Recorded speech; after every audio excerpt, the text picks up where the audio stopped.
Clitheroe as the Clitheroe Kid with Peter Sinclair, Patricia Burke, Danny Ross, and Diana Day in Money for Old Gold.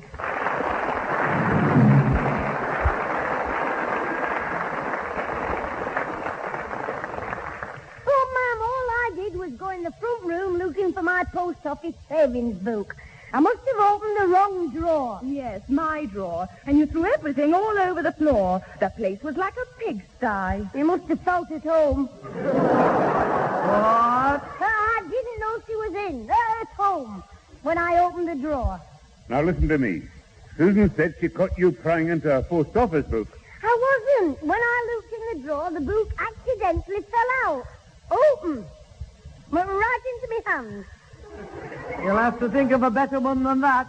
Well, let me see. How about the door was open and the draft blew Susan's boot? Don't try to be funny. You were looking to see how much money I had in my book. I was not.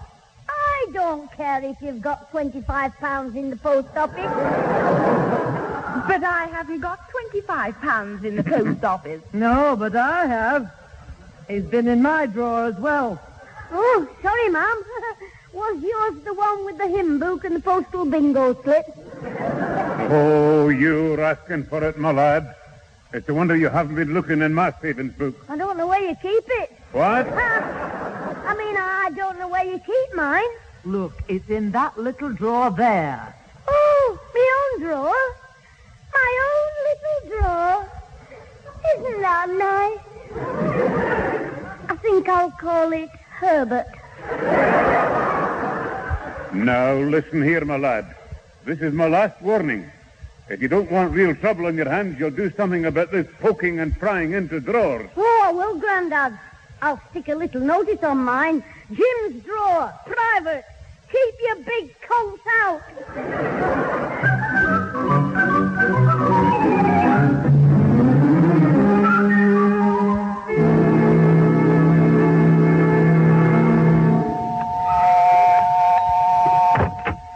Oh, hello, Jimmy. Sorry, we're not buying any today. I'm not buying any what? I don't know. What are you selling? I'm not selling anything. Hello, there's somebody else at the door. What are you selling, my man? Me? No, Jim. I'm not selling nothing. You're getting confiscated. It's not a man, it's Mr. Whittle. Alfie, stop making suggestive remarks about the masculine agenda. No, Jim, I'm not your door-to-door salesman flogging insurance, politics, and encyclopedicals. Mind you, my old dad did once try being a peddler, because that's what they called salesmen in his days, but he wasn't peddling for long. Well, why? What happened? Somebody pinched his bike. Hey, Jim, is your granddad in? No, he's been handed out with me, Mum, to the evergreen grocers and the confectioneers. You want to wait for him? Oh, no, Jim. Saturday's the morning I've reserved for my errands as well. I've got a list of shopping as long as your granddad's tongue when he's waiting for his first pint. Look, he gave me this old coin to get it valuated for him. Did he ever get it back, Mr. Whittle? Well, he will. I brought it back for him like I just said to give him. Look, Jim, it's a half sovereign. Is it anything like a penny farthing? Sorry, Alfie, no savvy. I mean, you'd have bite that got pinched. If it was a long time ago, it could have been a penny farthing. I've never heard of a bike called a half sovereign, though. And anyway, isn't Mr. Sinclair a bit old to be riding a bike? Oh, but he couldn't. It was stolen years ago, wasn't it? Your brain? Yeah, no. Mr. Dabble's wit. Mr. Whittle's dad's bike. Oh, I'm going to ring Susan at the office and see what time she's finishing work. Poor old Alfie. What a tragedy. His brain's huddled. Yeah, it's what you call an uncompassed mental. Do you want to leave that coin with me, Mr. Whittle? No, Jim. No, I want to shove it back in this drawer here where it belongs. Put it in my drawer, Whittle. If I'm not in, or no couldn't give it to my crying grandson. Them were his very destructions. That's better. Am I glad to relieve myself? Well, now you shoved it in his drawer, is there any massage? Look, you just tell him Harold Riley says he'll give him £5 for the half-sovereign, which is more than he'll get in a shop, and I'll be down to call for Pete at 2 p.m. to take him for our usual Saturday lunchtime constituency at the local hostelry. Have you got that? I hope not. But if I have, I'm sure the doctor can give me something for it. Now, come on, Whittle. Just repeat everything you said. Now, this time in English. Now, off you go. Hey, is this half-sovereign made of gold like Mr. Whittle said? I think so. That's why it could be worth £5. Right, well, here you are. Put it back in the envelope. Give me your coat, Pat. I'll hang it up. Oh, heck the back. Give me that envelope. You shouldn't have taken it out of the drawer. Oh, hello, Alfie. Susan's just come home for an early lunch. What's that you're stuffing in your pocket? I don't know. Jimmy hasn't told me. I mean, our Jimmy. It was an envelope, wasn't it? Yes, it wasn't. It was Ozzy, Mum. You know, he's always sending me notes in envelopes. But that wasn't from Ozzy. It was from Mr. Howmelag. I'm always tripping over your leg, Alfie. It's getting nearly as big as your mouth. Well, I'm just going to see to our Susan's lunch. Well, it's all wrong, this working weekends as well, Susan. It's about time you got married. Eh, Alfie? Yes, Mr. Sinclair. I'll marry you. You heard, Susan, Jimmy's granny, sister. Hello, Susan. You were right, Alfie. It is my sister, looking just like me granny. Shut up, you. Alfie, I've got to have an early lunch and get back to the office. Will you do me a favor? Yeah, come in the front room and tell me what you want doing. Well, I'll away upstairs and get changed before lunch. Harry Whittle's coming for me at 2 o'clock. Taking it to the Rosen Front. You're right, Granny Sinclair.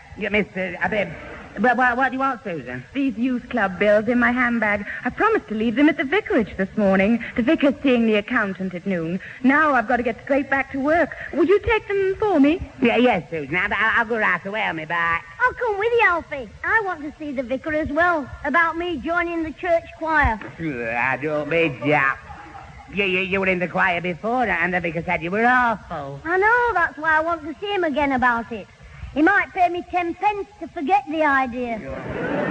Shut up, you fool.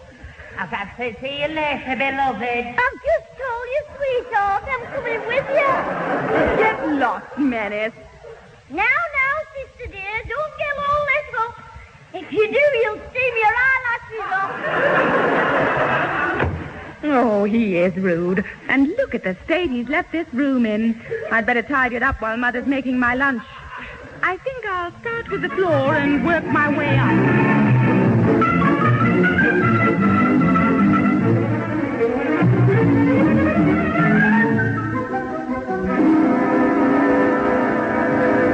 Oh, heck, that blinking coin must be somewhere. Can you see anything under the sideboard, Alfie? Yes, Jimmy. Oh, good. What? Fluff. Fluff? Did it drop out of your head? No, it was already here. You can cut that out. I won't help you to find a blooming penny farthing sovereign. I'm sorry, Alfie. Now, Luke, the last time we saw it, it was when my mum came in the room and I stuffed the envelope in my pocket. Now then, where could it be? It's there on the table. Oh, good, is it? Not the envelope, the coin, you twit. Hurry up and find it before somebody comes in. But we don't know it is in here. You could have lost it anywhere between here and the vicarage. Well, we've got to start somewhere. Look under the bureau again. No, it's dark under here. I can't see. Well, strike a match. Make a torch. Set fire to your tie. Now, listen, you, one more crack and I'll give you such a... Oh, yeah! What the devil? Alfie, what are you doing behind the door on your hands and knees? I'm looking for you. For your Jimmy. What? But he's standing right behind you. Oh, so he is. Thanks for helping me to find him. Right, I'll just set the table for lunch. What's Alfie doing down there? It's a game, Mum. What are you hunting for, Alfie? I don't know. You don't know? Then how do you expect to find it? Come on, Pat. I haven't much time for my lunch. Harry Whittle will be here at 2 o'clock. And I'll be in hospital at past. What? It's only past. That clock's fast, I think. We've got plenty of time for lunch. Come on, Alfie. Where do you think you're going? Oh, I've no idea. He usually tells me on the way. Well, no, I don't think we gave the vicar the right message from our Susan, so we'll just pop round to the vicarage. Right, Alfie, get your blinking bike started and let's be off. Hello there, you two. Oh, heck, Mr. Whittle calling for me granddad. If we don't stop him going in that house, you've had it, Alfie. Oh, yes, well, what shall I... Yeah, I won't have had it, but you will, right across your behind. I hope he's coming over. If you're off for a spin, don't let me hold up the procedure. I'm just popping in your humble abode to drag your granddad off to those licentious premises known as the Rose and Crown. Oh, were you expecting to find him in the house, then? No, but of course, that's what I said when I called this morning and left that half-sovereign. I always pick him up here Saturday after lunch. We've been doing it since time immemorial. Oh, yes, I know. It's just that my granddad said something about Harry Whittle and 2 o'clock and the Rose and Crown, like as if he could be meeting you there. Didn't he, Alfie? Did he? Well, when we left the living room just now, he had gone out. Brilliant, Alfie. Yeah? He'd gone upstairs to be on my leg. Twit-head, Alfie. Me granddad always goes upstairs on the bus, Mr. Whittle. The bus? But it's only 10 minutes walk to the pub. 5 if you've got a real thirst on. What's he playing at in his old age? If you ask me, he's going a bit saline. Yes, he is getting a bit forgetful. Last week, when he had an early night, he took the wrong turning at the top of the stairs, and we found him in my mum's bed with her nightie on. Oh, now, Jim. I think you're exaggerating a bit. Anyway, I've got this letter to post, so I think I'll go straight down to the Rose and Crown to wet the stamp. There's a pillar box outside the pub. Very handy for propping drunks up again. Alfie, will you stop moaning and look under the vicar's bootcase? I must be mad. Fancy letting you talk me into climbing in the vicar's window like a burglar. Why do I listen to you? What makes me act so daft? I don't know, but it works every time. Yeah, what? Look, Alfie, it's all right. We're only after me granddad's half-sovereign. It's not our fault the vicar's out. We rang the bell and banged the door. Oh, it's still wrong. Anyway, let's find the blooming thing and get out of here before the vicar comes back. Who's in there? You'll have to be quick, Alfie. Oh, that's the vicar. Alfred Hall. And you, James. Hello, sir. Your worship, reverends. I thought you were out. Yes, evidently. I was merely having a nap before preparing my sermon. What are you doing in my study? Looking for money. I mean... What? You mean you came here to steal? No, not your money, ours. Well, not mine, Jimmy's. Well, not his, really. It's his granddad's, but he lost it. Not his granddad lost it. I mean, Jimmy did, but it isn't his. Jimmy, not his granddad. Alfred, you are talking absolute nonsense. James, can you explain? Yes, it's because his brain can't keep up with his mouth. I beg your pardon? Mind, me granddad said when Alfie was a baby, he swallowed a record player. And ever since, he's had a long plain tongue. Don't be facetious, boy. Now, why are you here? I came with Alfie. Well, I can see that, but why did you come? Breaking into my home? But it's all his fault, Vicar. He made me break in the window. Well, not break it, because it was open. But he made me do it, because if his granddad finds out that he took his... Oh, my legs! Sorry, Alfie. It's true, Vicar. I made him come here because, well, you want to marry our Susan, don't you, Alfie? Oh, yes, I do. No, I don't. Well, I do, but I didn't want to tell the vicar about it. You mean you don't want the vicar to marry you? Yeah, but I do, but not now. I mean, not today. Oh, very well, Alfred. When do you want to get married? I don't know. Well, I want to. Anytime. I mean, I would tomorrow, but we have to save, and it's up to Susan and her mum. No, not to save, to say she will. Well, Susan, she will. Mum, I can, to say. In about a year, I hope. And you broke in, disturbing my rest, to tell me that. Will you kindly leave at once? Yeah, but Vicky, you don't understand. No, I certainly don't. Now, please go, Alfred. I have a sermon to prepare on the virtues of tolerance and understanding, and I am in grave danger of losing my faith in both. And close the window as you leave. There you are, Alfie. You've upset him now. Hey, you literal devil. I've a good mind to thump you. No, Alfred. Remember the virtues of tolerance and understanding. Gosh, you're up. I'm not looking anywhere else for your blinking coin. There's nowhere else to look. I'll just have to get £5 out of my post office savings and give it to Mr. Whittle. He can tell me Grandad he sold the coin for him. Come on, we'll go home and get me post office book. But your man's been putting that away for you to spend on your holidays. If I don't pay me Grandad for his coin, I'll be spending my holidays in hospital. He'll break every bone he may sit upon.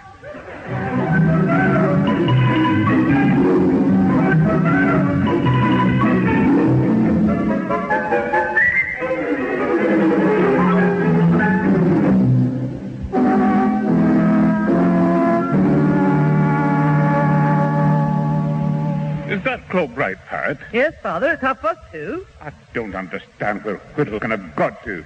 He's always here by 2 o'clock on a Saturday. Right, Alfie, I'll just get me... Oh, hello, Mum, Grandad. Alfie, Mum, and Grandad are here. I'd have a fancy you being here. Well, why not? We live here, you know. Oh, yeah, I know, but we were hoping you weren't, so Jimmy could get... Ow, me leg! And I mean, we were hoping you were here. Why? I don't know. I mean, So Alfie could say hello. Yes. Hello, Mrs. Sinclair and Ma'am. Get me, Mrs. Oh, go and get... Father! Look, why don't you go and ring Mr. Whittle's landlady? Perhaps he's not well or something. I think I will, Pat. You could be right. It's not like Harry to leave. I suppose you two haven't seen anything of Mr. Whittle, have you? Who? Us? Oh, today you mean? Of course I mean today. Well, he wasn't at the vicar's, was he, Alfie? Oh, no, it wasn't there. It was going to the Rose and Crown. Oh, Alfie means he was going to the Rose and Crown with me Grandad, but he hasn't come yet. Is that kettle boiling, Mum? What? The kettle? No, I haven't got it on. Oh, I thought I heard a whistle. It must be me Grandad. I didn't hear anything. Did you, Alfie? No. Maybe it was whistling quiet so you wouldn't see it. He was, I mean. Yes. Man, it's a good idea. I could do with a cup of tea. Good. You should have one, Mum. Oh, thank you very much. I've got to do the washing up anyway. Would you like me to wash up for you? Down my legs. No thanks, Alfie. You twit. I wanted her out of the room so I could get my post office book out of the drawer here. I'm sorry, Jim. I spoke without thinking. Now tell me something new. Come on, let's get to the post office. I don't understand it. Whittle left his digs over half an hour ago. Oh, I'm going to that pub without him. You can't do that. Why? Mr. Whittle might be on his way now. Well, your mother can tell him I've gone. I have to see the captain of the darts team before 3. I've got a match with the brown cow. I'll just tell her I'm going. Right, come on, Alfie. We've got to get there before me Grandad. Is he going to the post office? No, we're going to the Rose and Crown. But you don't drink. I mean, you two young children aren't allowed in pubs. No, but clocks are, so you go in. You've got to get Mr. Whittle out of there before me Grandad arrives, or we've had it. Look, Alfie, do you want a pint or not? Oh, no, I don't drink pint. Well, have a half then. No, thanks, Mr. Whittle. I didn't come in the pub to have a drink. Oh, what did you come in for? Have your trousers pressed and ventilated? Oh, no, my mum does that. I didn't know the pressed trousers. You're having me on, aren't you? in there? Hello. Do I deflect the dulcet tones of Jim, my favourite Junivoil? Yes, Mr. Whittle. Has Alfie told you about me granddad yet? Well, he's told me a few things, but I didn't quite get the draft of his confessions. He's sometimes a bit difficult to comprehend. Oh, you're right there, love. He's not always into Lily Jelly Baby. Look, Mr. Whittle, were you waiting for me granddad? I've been here half an hour expectorating him. Well, when he spoke to us, he mentioned the brown cow, didn't he, Alfie? Joe? Oh, your granddad, yes. He said he was going to play darts with a cow. A brown one. It's a pub, not a cow. Oh, dearie me. You mean we got our arrangements entangulated? Well, I can't be certain, because I don't know what it means, but he definitely mentioned the brown cow. Oh, well, I'd better drink up and medander down there tutti-frutti, as the French say. Hi, Harry. You know children aren't allowed in here. We're going. Keep your apron on.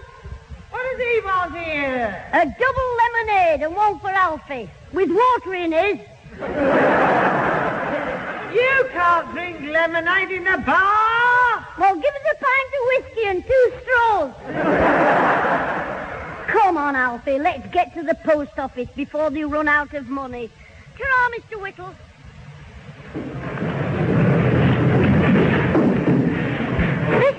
Mister, can I have some money, please? All right, Sonny, calm down. Let me see your book. Here you are, Jimmy Clitheroe. That's me. Yes, well, you have £5, 10 pence in your account. That's what I made it as well. Well, I'm glad we agree. Right, well, I'll have £5 out and leave all the rest in.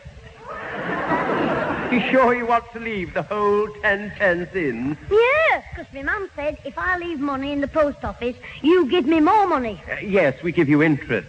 Well, I'll leave the 10 pence in all the time and come for the interest every Saturday. Well, I don't think I can work out the interest on 10 pence for 1 week. Oh, don't just stand there. Go and get somebody that can. Don't be cheeky. Oh, is he with you, sir? No, he's with me. He only came to see if you want any stamp slicking. Yes, well, you fill in this form, Sonny, and your parent signs it there. Parent? Yes, your parent has to sign it, since you are a minor. Don't be daft. I don't work down a mine. I'm still at school. You don't appear to have learnt much. Oh, listen who's talking. You can't even work out interest. Jimmy, will you stop talking to the gentleman like that? All right, our father. All right, Dad. You are? The gentleman said you have to sign the form here, Dad. I'm not signing it. If you don't, my granddad will murder you for losing his half sovereign. Me? You lost it. You lost it? But I couldn't have lost it if you hadn't taken it out of the drawer first. Sir, are you going to sign this form? There are other people waiting. All right, I'll sign it. There you are. Right. Thank you, sir. Just a minute. This book belongs to James Clitheroe, doesn't it? Of course it does. That's me. I'm him. And you're the boy's father, sir? I suppose so. Yes, I am. Well, I think you'd better both clear off before I get the police. Here, take your book and your form. Oh, Flo! I want me mum. Oh, no. You great big twit, Alfie. What so? Your brain upside down. You've signed the blinking form, Alfie Hall.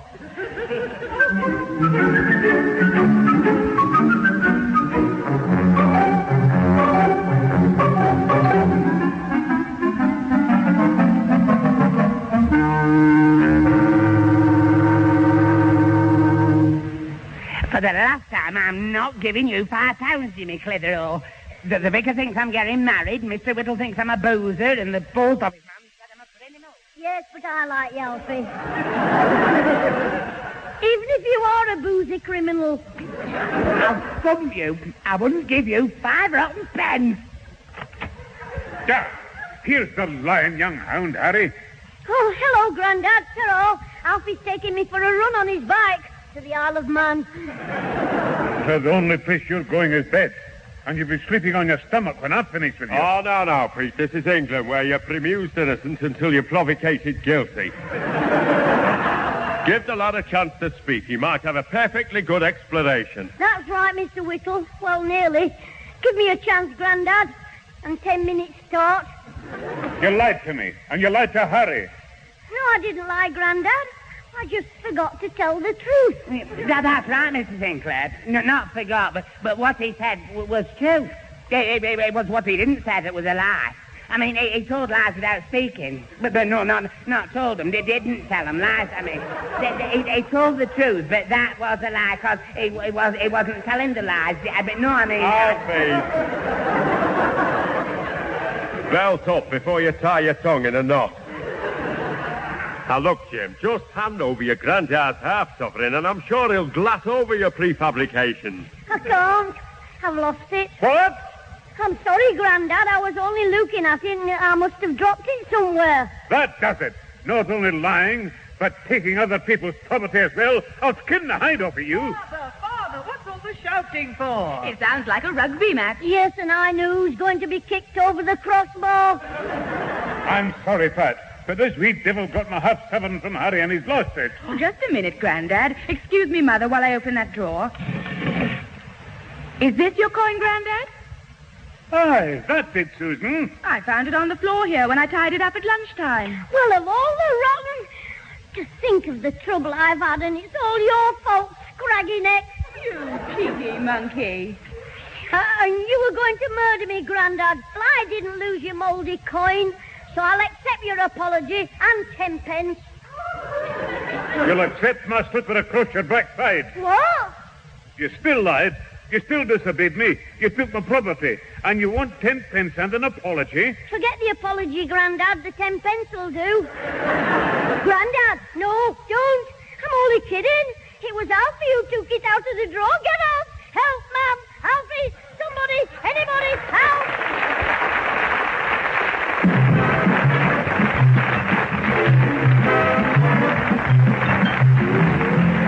Those involved with the Clitheroe kid this week were Peter Sinclair as grandfather, Patricia Burke as mother, Danny Ross as Alfie Hall, Diana Day as Susan, and Brian Truman as the other pup.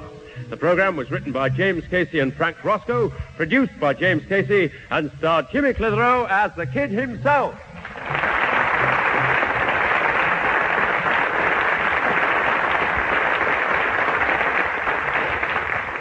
Well, believe it or not, but I didn't get smacked. But I've never been so near. Mr. Whittle saved me.